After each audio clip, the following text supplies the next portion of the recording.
La enseñanza que nos dejan es que es un kairos, es una gran oportunidad para manifestar la experiencia del paso de Dios en las comunidades. Lo vemos claramente porque la manera como las personas sin distinción de credo, de raza, corren a rescatar las personas, a rescatar sus heridos, sus personas, es una experiencia muy bella. Es una experiencia que nace de lo más profundo del corazón de las personas, ¿verdad? Esa es una primera enseñanza. Una segunda enseñanza es que no estamos muy educados a la prevención, porque el sismo llega y nos toma desprevenidos, y como dice el Evangelio, ¿verdad?, cuando se nos mete como el ladrón por un boquete y no sabemos qué hacer. Y entonces nos llena y nos descubre, la experiencia del sismo nos descubre todo lo que nosotros hicimos mal hecho. La corrupción nos descubre también, la pobreza, porque cuando el sismo pega sobre los más pobres, o un huracán, por poner el caso, cuando el sismo pega sobre los más pobres, en ese caso son ellos los que ya son víctimas de una emergencia social y les pega la siguiente emergencia, que entonces hace más dolorosa la situación en que viven estas personas.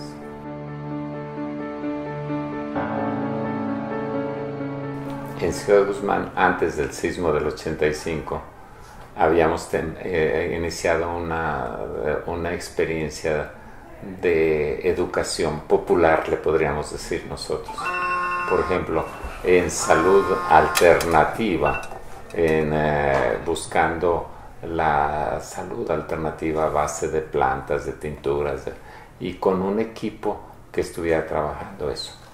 Antes también del sismo hubo una experiencia pequeña de lucha por la vivienda, y entonces de trabajo en autoconstrucción, que va a ser un elemento muy importante en su metodología para la hora del sismo. Hay también una experiencia de búsqueda de caminos para las cooperativas o de economía solidaria, previo. Muy sencilla, pero ahí está.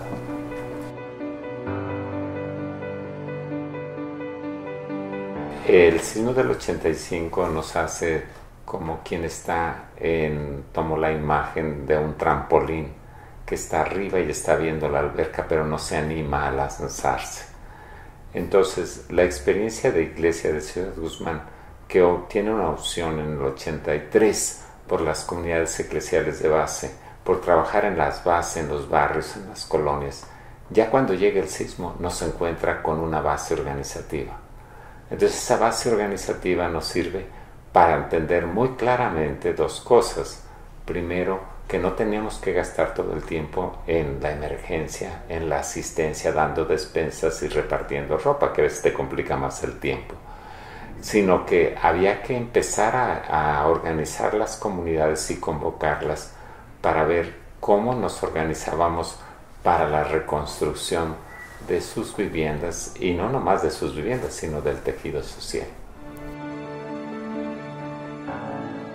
La comunidad, como ya tenías una base y tenías autoridad moral en la comunidad, la misma comunidad se encargó de pensar en eso. Es más, puedo dar algunos ejemplos.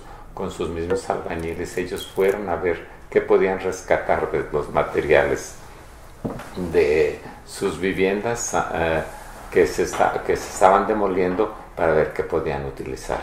Y en ese momento, al poco tiempo, en Guzmán podíamos tener ya más de 70 grupos de gentes organizadas, inclusive de gente que rentaba, inquilinos le llamamos nosotros, gente que al rentaban se les cayó la casa y se quedaron sin nada.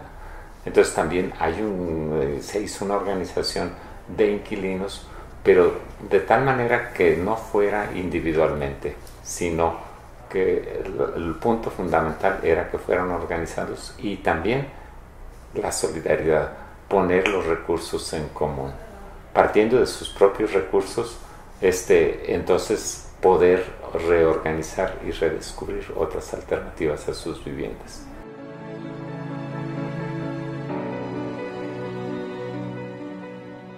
Eso implica tener muy claro el proyecto para que el recurso no se convierta fin en sí mismo, porque si no utilizas las personas en función de ti mismo. En este caso quedó muy claro que lo importante era el proyecto. Nos sucedió un caso, por ejemplo, en Cristo Rey, que teníamos un grupo, había una organización en el barrio, y algunas de las instituciones que venían a ayudar decían: nosotros sí ayudamos, pero a condición de que desbaraten los grupos. O sea, las vamos a hacer los recursos individualmente, entonces preferimos mejor retiren sus recursos, pero vamos a trabajar organizadamente y en comunidad. Y gracias a eso se reconstruyó.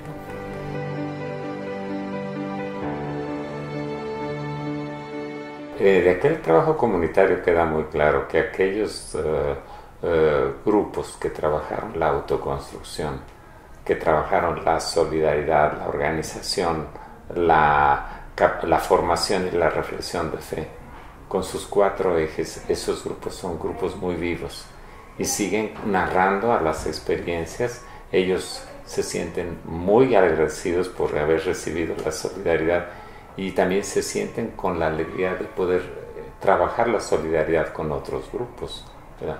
Para poder hacer así los grupos de vivienda la esperanza de los pobres, ¿verdad? Poder recomponer, poder reactualizar en condiciones diferentes lo que aprendieron, lo que vivieron ellos. En ese sentido hay varias comunidades que trabajaron esto, como 5 o 6 comunidades que trabajaron esto.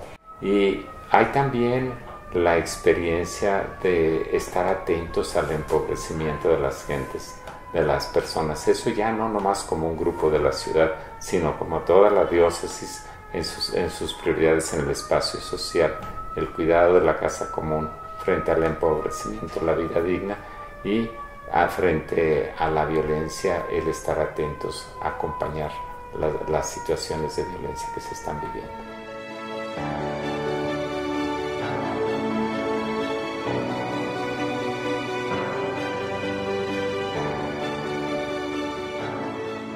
Lo más cercano hemos nosotros compartido con las comunidades que han sufrido emergencias situaciones de este tipo, y les hemos compartido la metodología. En algunos casos nos han dicho: miren, no estamos preparados, no podemos. Me acuerdo cuando el tsunami que hubo por ahí en el 90 y tantos, 92 creo, no sé exactamente la fecha, en Autlán, en la costa allí, y les quisimos ofrecer esto a las comunidades, y nos dice el señor obispo: miren, no, eso nosotros no lo podemos trabajar porque pensamos que no estamos preparados para organizar eso. En cambio, en Colima, cuando vino también el sismo en Zapotitlán, en una comunidad, acompañamos la comunidad a poder trabajar con los recursos que daba el mismo gobierno, porque es su derecho, ¿verdad?, de que le dé sus recursos, a organizar la comunidad.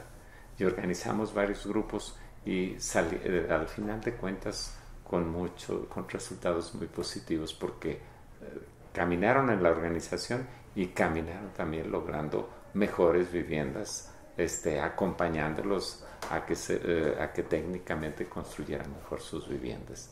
Y dio muy buen resultado. Además de eso, pues hemos estado cerca por ejemplo, de algunas experiencias de este tipo, con esta metodología compartida. Por ejemplo, cuando el huracán Mish en Honduras, en Colombia trabajamos en un encuentro que hubo en Medellín, y ahí compartíamos la necesidad de estar prevenidos con trabajos organizativos en la base antes de que lleguen las emergencias sociales, los huracanes. Creo que la enseñanza está en esto, en que las emergencias sociales nos tienen que enseñar a poner en común, a educar a la solidaridad, a educar a la organización, a educar a la formación y a la reflexión de fe. Que no nos contentemos con repartir despensas. Esto lo trabajamos mucho en Colombia, en un encuentro que tuvieron ahí las Cáritas internacionales y de Cáritas latinoamericana. Y ahí trabajábamos ese punto. Es difícil el trabajo oscuro de base en las periferias antes de que vengan los sismos o antes de que venga una emergencia social. Luego también nos ayuda a entender otro tipo de lenguaje. Por ejemplo, aprendimos en que el lenguaje de las personas no es damnificado, porque damnatus es condenado, alguien que no puede hacer nada, y lo vemos aquí el 19 de septiembre. No quedaron condenados a no hacer nada. Antes de que llegaran las instancias de gobierno, la gente se organizó a llevar palas, a llevar picos, a llevar con los celulares, a estar llevando comida, a estar... no son condenados, son siniestrados que con un poco de ayuda pueden ser sujetos de su propio desarrollo. Yo creo que ese es un punto muy importante, el que ellos sean la subjetividad en estos procesos.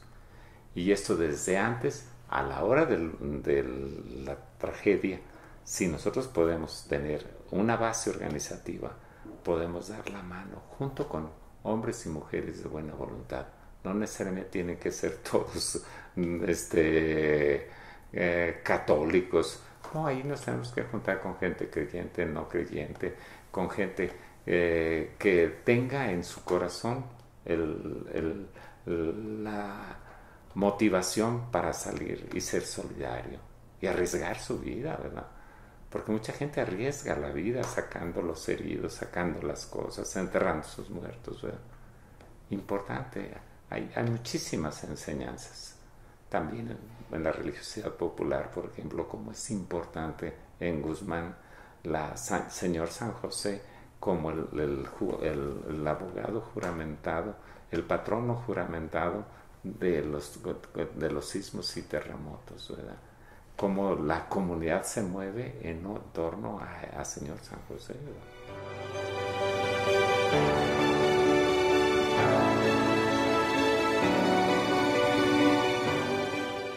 Creo que hay coincidencias. La movilización en el momento del sismo,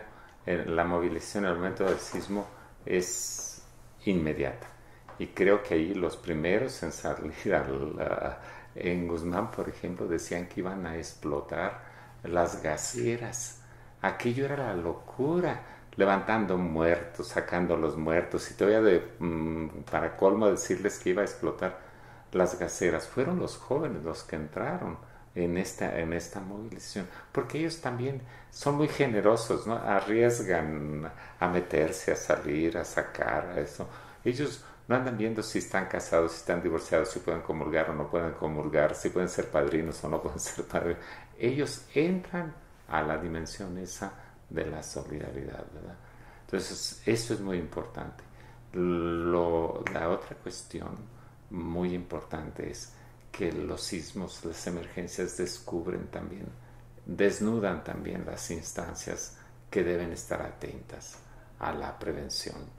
Creo que en eso nos queda mucho trabajo por hacer, mucho trabajo por hacer.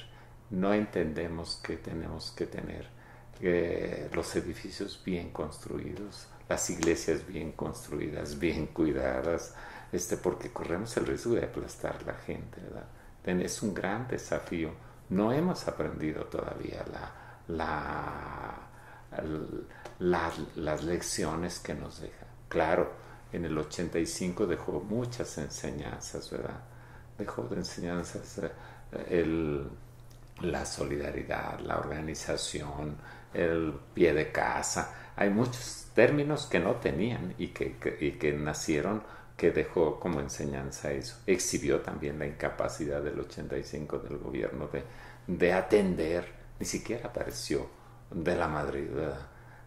Con nosotros nunca aparecieron también las autoridades civiles, y las mismas broncas de pelearse por los recursos de la asistencia también aparecieron, las mismas signos de corrupción, de ocultar las cosas y después repartirlas, también aparecieron. pero creo que ha crecido la conciencia de ser más transparentes en estas cuestiones. Creo que en eso hemos avanzado. Nos queda mucho por caminar.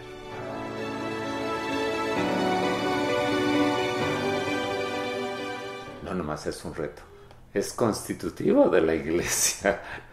Si no lo hace, puede ser una ONG, pero no es iglesia. Puede ser alguien que está haciendo prácticas religiosas, pero la tarea, la caridad es constitutiva.